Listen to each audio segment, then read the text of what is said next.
Hi everybody.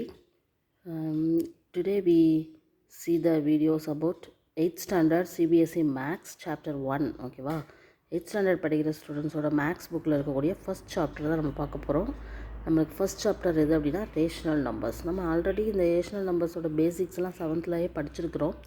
But இன்னும் கொஞ்சம் டீப்பாக இதில் பார்க்கலாம். அதுக்கு கொஞ்சம் பேசிக்காக சில விஷயங்களை ஞாபகப்படுத்திட்டு போகலாம். இன்ட்ரொடக்ஷன் கிளாஸ் மாதிரி பார்க்கலாம். ஓகேவா? ஃபஸ்ட்டு வந்து நேச்சுரல் நம்பர்ஸ் பார்க்குறதுக்கு முன்னாடி ஃபஸ்ட்டு ரேஷனலுக்கு பதிலாக natural numbers, whole numbers, integers, rational numbers இந்த மாதிரி 4 விதமாக நம்ம பார்க்க போகிறோம். இதில் வந்து நேச்சுரல் நம்பர்ஸ் அப்படின்னாலே என்ன அப்படின்னா நம்ம நார்மலாக இருக்கக்கூடிய நம்பர்ஸ், எண்ட்லெஸ் நம்பர்ஸ் 1 2 3 இப்படி போயிட்டே இருக்கும். ஃபுல்லாக இருக்கக்கூடிய எல்லாமே வந்து நேச்சுரல் நம்பர்ஸ் n. ஓகேவா? அதே மாதிரி ஹோல் நம்பர்ஸ் அப்படின்னா என்ன அப்படின்னா 0 ப்ளஸ் நேச்சுரல் நம்பர்ஸ், அதாவது 0வும் சேரும்.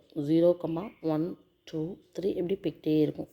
இதுதான் நம்ம ஹோல் நம்பர்ஸ் அப்படின்னு சொல்லுவோம். 0ங்கிறது சேர்ந்துக்கிடும். ஓகேவா? இன்டிஜர்ஸ் அப்படிங்கிறது என்ன அப்படின்னா நெகட்டிவ் ப்ளஸ் ஹோல் நம்பர்ஸ்னு சொல்லலாம், அதான் நேச்சுரல் நம்பர்ஸ்னு சொல்லலாம். அதாவது நம்மளோட நேச்சுரல் நம்பர்ஸோட பாசிட்டிவ் நம்பர்ஸும் இருக்கும், நெகட்டிவ் நம்பர்ஸும் இருக்கும். ஸோ இதை வந்து இன்டிஜர்ஸ்னு சொல்லுவாங்க. So positive integers, negative integers அப்படின்னு சொல்லுவாங்க. பாசிட்டிவ் இன்டிஜர்ஸும் நெகட்டிவ் இன்டிஜர்ஸும் சேரும். ஓகேவா? இதில் நேச்சுரல் நம்பர்ஸ்னு நம்ம சொல்கிறது தான் நமக்கு வந்து இன்டிஜர்ஸ். ஓகேவா? Positive integers. நேச்சுரல் நம்பரை நம்ம எதை சொல்கிறோமோ அது ஃபுல்லாக பாசிட்டிவ் இன்டிஜர்ஸ். அந்த நேச்சுரல் நம்பர்ஸோட இப்போ 1 2 3 அப்படிங்கிறது பாசிட்டிவ் இன்டிஜர்ஸ். இதே -1 -2 -3 அப்படிங்கிறது ஃபுல்லாக நெகட்டிவ் இன்டிஜர்ஸ். ஓகேவா? இதை தான் நம்ம இன்டிஜர்ஸ்னு சொல்லுவோம். அடுத்து நம்ம ரேஷ்னல் நம்பர்ஸ் அப்படிங்கிறது தான் இப்போ புதுசாக பார்க்குறோம். ரேஷ்னல் நம்பர்ஸ்னால் என்ன அப்படின்னா ஒரு நம்பரை வந்து நம்ம வந்து p/q இந்த ஃபார்மேட்டில் வந்து எழுதணும். இதில் வந்து q வந்து ≠0 இருக்கணும். இந்த மாதிரி எழுத முடிஞ்சதுன்னா அந்த நம்பரை வந்து ரேஷ்னல் நம்பர்ஸ் அப்படின்னு சொல்லுவோம். இப்போ எக்ஸாம்பிள் 5/3. இது வந்து ஒரு நேச்சுரல் நம்பர் தான். ஓகேவா?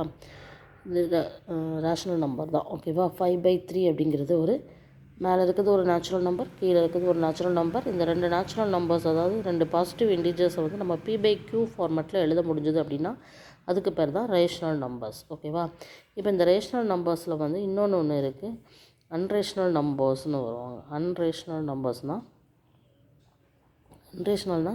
இந்த p/q ஃபார்மேட்டில் எழுத முடியாது, நம்மளால் எழுதவே முடியாது. அது எக்ஸாம்பிள் என்ன சொல்லலாம்னா √2 √3 √5 பை வேல்யூ, இது எல்லாமே அன்ரேஷ்னல் நம்பர்ஸ் தான். ஓகேவா? சரியா? இது மாதிரி உள்ளது தான் அன்ரேஷ்னல் நம்பர்ஸ். ஸோ இதுதான் வந்து naturals, whole numbers, integers, rational numbers பார்த்தாச்சு. அடுத்தது இந்த ரேஷ்னல் நம்பர்ஸோட ப்ராப்பர்ட்டிஸ், ரேஷ்னல் நம்பர்ஸோட ப்ராப்பர்ட்டிஸ் பார்ப்போம். அதில் ஃபஸ்ட் இருக்கிறது closure properties, commutative properties and associative properties. இந்த 3 சம்மந்தமான உள்ள ப்ராப்பர்ட்டிஸ் பார்க்கலாம். க்ளோசர் அப்படிங்கிறது என்னென்னா ரேஷ்னல் நம்பர்ஸை வந்து 2 ஆட் பண்ணோம் அப்படின்னா என்ன ஒரு ஆப்ரேஷன் பண்ணாலும் ஒரு 2 இன்டிஜர்ஸை எடுத்து அல்லது 2 ரேஷ்னல் நம்பர்ஸ் எடுத்து நம்ம ஆட் பண்ணும்போது அது கிடைக்கக்கூடியது, அந்த ஆன்சர் வந்து கிடைக்கக்கூடிய ஆன்சர் வந்து என்னவாக தான் இருக்கணும்னா ஒரு ரேஷ்னல் நம்பர்ஸ். ரேஷ்னல் நம்பர்ஸ் வந்து நம்ம க்யூன்னு சொல்லலாம், இன்டிஜர்ஸை வந்து ஐன்னு சொல்லலாம், ஹோல் நம்பர்ஸை வந்து டபிள்யூன்னு சொல்லலாம். சரியா? நேச்சுரல் நம்பர்ஸை என்னன்னு சொல்லலாம். இவ்வளோதான். NWIQ. ஸோ எந்த ஒரு operations, addition, subtractions, multiplications, division எது பண்ணாலும் 2 ரேஷ்னல் நம்பர்ஸ் எடுத்து எந்த ஆப்ரேஷன் பண்ணாலும் நம்மளுக்கு கிடைக்கக்கூடியது வந்து ஒரு ரேஷ்னல் நம்பராக தான் கிடைக்குது அப்படின்னா அதுக்கு பேர் தான் க்ளோசர் ப்ராப்பர்ட்டி. சரியா? இப்போ a+b இன் ரேஷ்னல் நம்பர்ஸ். அதே மாதிரி a-b பண்ணும்போதும் நம்மளுக்கு வந்து ரேஷ்னலாக தான் கிடைக்கும். a × b ரேஷ்னல் நம்பராக தான் கிடைக்கும். அதேமாதிரி a/b இதுவும் ரேஷ்னல் நம்பர். ஓகேவா? இந்த மாதிரி இருந்தால் அதை தான் நம்ம க்ளோசர் ப்ராப்பர்ட்டின்னு சொல்லுவோம். அடுத்தது இருக்கக்கூடியது காமிட்டேட்டிவ் ப்ராப்பர்ட்டி. காமிட்டேட்டிவ் ப்ராப்பர்ட்டி அப்படின்னா என்ன அப்படின்னா இப்போ நம்ம வந்து ரிவர்ஸாக பண்ணுற மாதிரி தான். அதாவது இப்போ 2 இதை ஆட் பண்ணுறோம் அப்படின்னா ஃபஸ்ட்டு இருக்கக்கூடிய ரேஷ்னல் நம்பரையும் 2வது இருக்கக்கூடிய ரேஷ்னல் நம்பரை ஆட் பண்ணி கிடைக்கக்கூடியதும் அது அப்படி நம்ம மாற்றி பண்ணாலும் அதே தான் கிடைக்கணும். இப்போ எக்ஸாம்பிள் இப்போ a+b ஒரு ஆன்சர் கிடைக்குதுன்னா அது வந்து p+a நம்ம அதை மாற்றி ஆட் பண்ணும்போது அதே நம்பர் தான் கிடைக்கணும். சேமாக தான், ஈக்குவலாக தான் இருக்கணும். a+b = b+a இருக்கணும். இப்போ example 3 + 2 is equal to 2 plus 3 ரெண்டுமே என்னது 5 தான். So a plus b is equal to b plus a இருக்கும். ஓகேவா? அதே மாதிரி a minus b not equal to b minus a இருக்கும். ஏன்னா நம்ம சப்ட்ராக்ட் பண்ணும்போது நம்மளுக்கு வந்து ஒரே ஆன்சர் கிடைக்காது, வேல்யூஸ் வந்து மாறுறதுக்கான வாய்ப்புகள் இருக்குது. அதே மாதிரி a இன்ட்டு b வந்து b இன்ட்டு ஏவாக இருக்கும். அதில் எந்த பிரச்சனையும் இருக்காது. 3 இன்ட்டு 2வும் 2 இன்ட்டு 3யும் சேம் தான். இதே a டிவைடட் பை பியும் b டிவைடட் பை ஏவும் சேமாக இருக்குமானா அதுவும் சேமாக இருக்க வாய்ப்பே இல்லை. ஏன்னா நம்மளுக்கு வந்து 8/2ங்கிறதும் நாட் ஈக்குவல் டு 2/8 இல்லையா?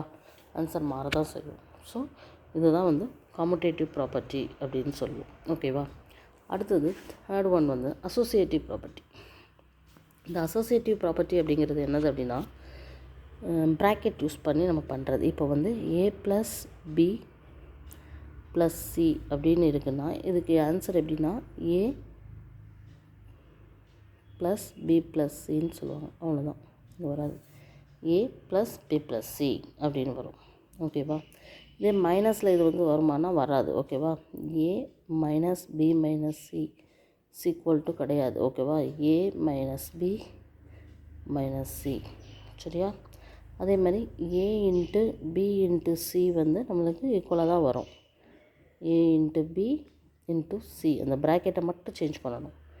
a divided by b divided by c equal to கிடையாது, not equal to a divided by b divided by c. So இதை தான் நம்ம வந்து அசோசியேட்டிவ் ப்ராப்பர்ட்டின்னு சொல்லுவோம். ஓகேவா? ப்ராக்கெட் மட்டும்தான் சேஞ்ச் ஆகும்.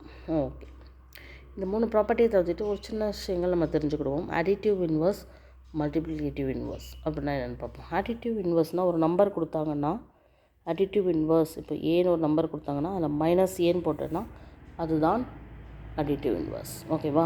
இதே வந்து மல்டிப்ளிகேட்டிவ் இன்வர்ஸில் வந்து என்னென்னா இப்போது p பை q அப்படின்னா மல்டிப்ளிகேட்டிவ் இன்வர்ஸ் எப்படி எழுதலாம்னா q பை பின்னு எழுதலாம். அப்படி வந்து தலைகீழியாக எழுதணும். இதுதான் நம்ம வந்து மல்டிப்ளிகேட்டிவ் இன்வர்ஸ் அப்படின்னு சொல்லுவாங்க. சரியா? அடுத்தது additive identity, multiplicative identity. Additive identity அதாவது ஒரு நம்பரோட ஐடென்டிட்டி வந்து ஆட் பண்ணும்போது வந்து 0வாக தான் இருக்கணும். அதே மல்டிப்ளிகேஷனில் வந்து 1ஆக இருக்கும். சரியா? இது வந்து மல்டிப்ளிகேட்டிவ் ஐடென்டிட்டி அப்படின்னு சொல்லுவோம். Additive identity is 0, multiplicative identity is 1. ஓகேவா? ஸோ இது ஒரு சிம்பிளான ஒரு இன்ட்ரடக்ஷன் கிளாஸ். ஸோ நெக்ஸ்ட் வந்து எக்ஸசைஸ் கிளாஸில் பார்க்கலாம்.